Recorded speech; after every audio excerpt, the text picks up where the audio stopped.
are you feeling good? Oh, so, of course. Good morning, everyone. Okay, so Captain, let's just deep dive right into it.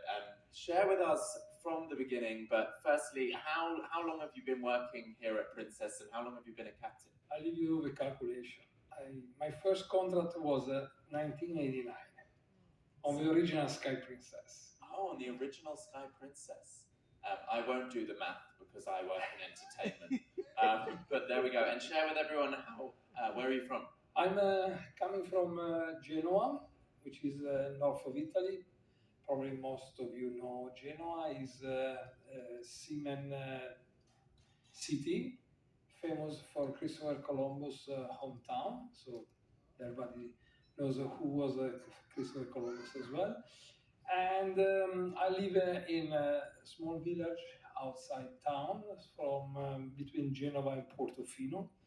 So very small village. I don't need the car to move around. I do my shopping just walking around. So it's you just stroll around. It's all there. Very convenient.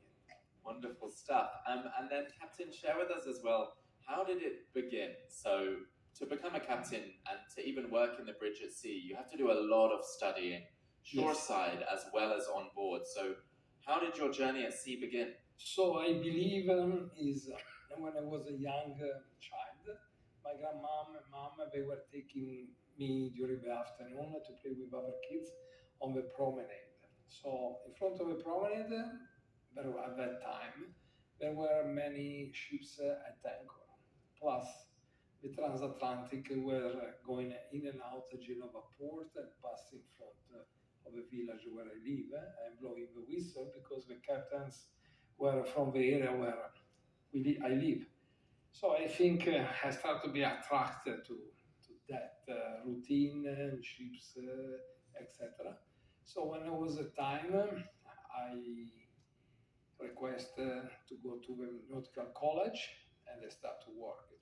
I start to study in the college. Are 5 years of school, and during the summer vacation, let's call vacation, I was working on ships as a deck boy. I had to beg my parents to sign me off for the Coast Guard because I was only 14. So, and then they had to sign me off and start to work for. You started at 14. 14. Wow. Okay. Chipping, painting, serving the crew, do all this beautiful stuff that I learned. So you started there chipping and painting at 14, and Yes. You've worked your way up all the way to captain. Then I graduated from the school. I worked as a cadet officer as a requirement.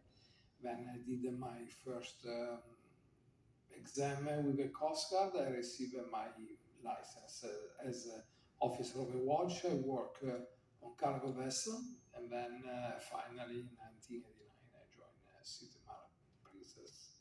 At the time there was a change. So amazing. Well, congratulations. Thank you so much. Captain Cher as well.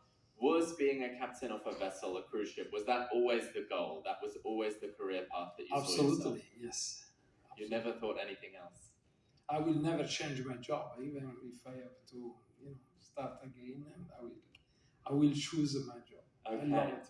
Wonderful. Now you've sailed a lot of different places, but sailing Alaska is one very particular itinerary.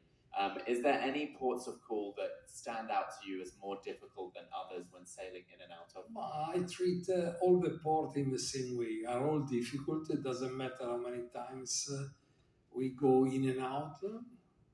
I treat as it is always my first time. So I want very high focus, not only for myself, but with the team that I'm working with.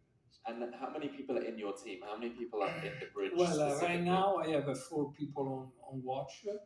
So they start 8 o'clock fresh this morning, 2 officers, 2 sailors.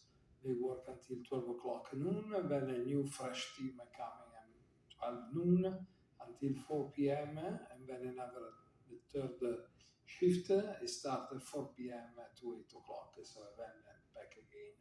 It was working now, it's working tonight. So they do 4 hours on watch, 8 hours off duty.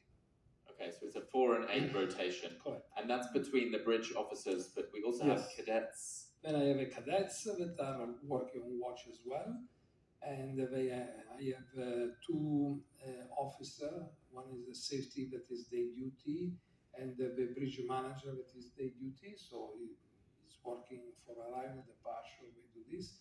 Plus, I have my second in command, the staff captain, and myself. There we go. What a team it Always is. available. Always, you and staff captain, always available. Always available. 24/7 contactable. 24/7. Look at that. Night and day. Whenever we night. need you. Look at that. And captain as well, I want to know, has there been one challenge that has stood out in your whole career? Is there anything particular when it's come to weather that you've focused on where you've thought, okay, this is a more tricky day than I'm used to? Well, we keep the weather forecast always under control, so I'm checking what is going on for the next few days. So I never check today for tomorrow. So I know exactly what happened tomorrow from 3-4 days already. So because I'm monitoring the weather, and we always work on in advance information instead of at the last minute information. So everything is pre-planned well ahead of time. Yes. And how far ahead would you be planning voyages?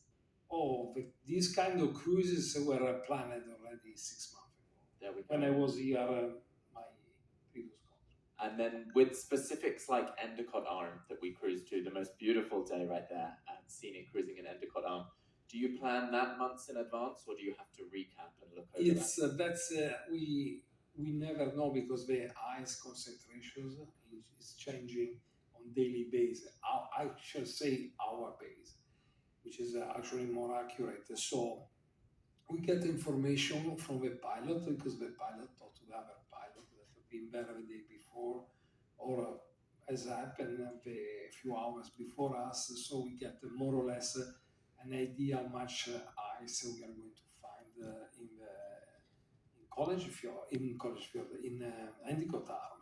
So we know more or less what we are going to expect, but really until we are there, we cannot make a decision where to stop, which way do we go, etc. Absolutely. So it's just at the time that we're sailing that you have to make those choices. Has there ever been a really tough choice that you've had to make as a captain? Yes, sometimes there are tough choices to make, which of course are not very popular. Sometimes happen that I need to skip a port due to weather. It's the only reason why we are not calling a port is weather.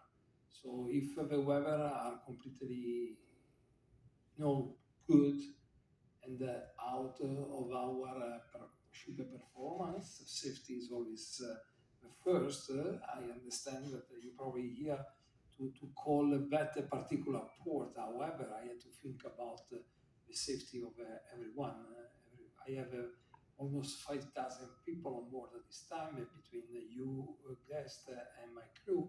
Plus, I have a big ship to keep safe as well. So, yes, sometimes happen, unpopular, but everybody has to understand that safety goes always first.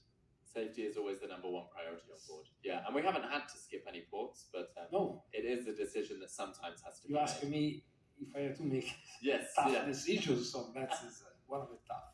And let's go into something fun now, Captain. I want to know, is there a highlight of your career? When you look at your whole time at sea, what is the one moment that stands out to you? Well, the moment that I actually become the captain of the vessel, the moment that I sit on captain chair, I will never forget that moment. So it's still there. You get that message in saying you are going to be the captain? No, actually, I've been called, and I was around the vessel, and I was in dry dock actually, and being called my name. So, okay. Go to captain lounge. I found the captain with VP Marine, so trouble. First thought, I said I did something wrong that I'm not aware of, and then sit there and VP Marine told me, so Marco, I think you are ready to become the captain of the vessel in 2 weeks' time. I look at him and say, joking. So just like this. Okay, it looks like I didn't have even a chance because it was a straightforward statement. It's not that Marco, you want to think a moment, Marco, no, it was you become the captain in 2 weeks. So that's okay. That's incredible. I love that. I love that you thought you were going in to get in trouble, In but it trouble was quite the completely. opposite. I was